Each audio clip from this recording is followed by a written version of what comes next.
Le secteur de l'immobilier est largement impacté par les mesures environnementales et de réduction des énergies. Le législateur a instauré un dispositif éco-énergie tertiaire qui est réglementaire, issu de la loi Elan de 2018, qui impose une réduction progressive de la consommation d'énergie dans les bâtiments et usages tertiaires afin de lutter contre le changement climatique.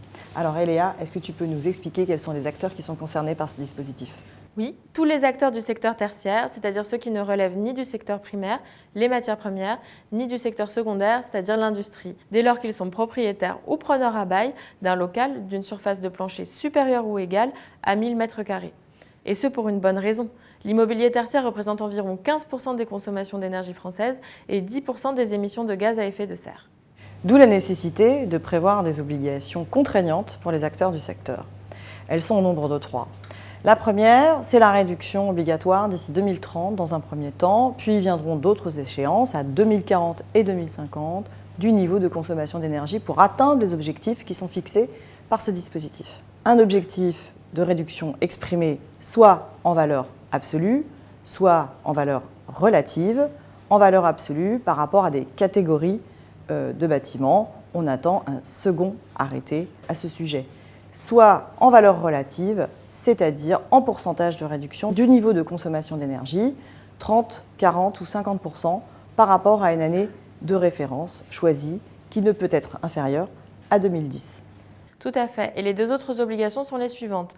Vous devez communiquer les données de consommation d'énergie annuellement sur la plateforme dédiée Opéra afin de permettre à l'ADEME, agence de l'État en charge du dispositif, de suivre l'avancée de la démarche de réduction du niveau de consommation d'énergie. Enfin, et cela intéresse également les professionnels de l'immobilier, il devient obligatoire d'annexer une évaluation du respect de l'obligation au contrat de bail. En pratique, cette évaluation du respect de l'obligation est une attestation générée automatiquement par la plateforme Opéra. Ce dispositif est pleinement d'actualité, bien qu'il ait été créé il y a plus de 3 ans, car les données doivent être déclarées sur la plateforme et pour la première fois très bientôt, le 30 septembre 2022, cette date ayant déjà été décalée à raison de la Covid. C'est donc maintenant qu'il faut se saisir du sujet, et ce d'autant plus que la loi Climat et Résilience du 24 août 2021 a étendu le champ d'application de cette réglementation à tous les bâtiments neufs, et non plus aux seuls bâtiments existants depuis l'entrée en vigueur de la loi Elan. En tant que professionnels du secteur tertiaire, tout comme d'ailleurs en tant que citoyens, nous sommes donc désormais tous concernés par la nécessité de réduire nos consommations d'énergie.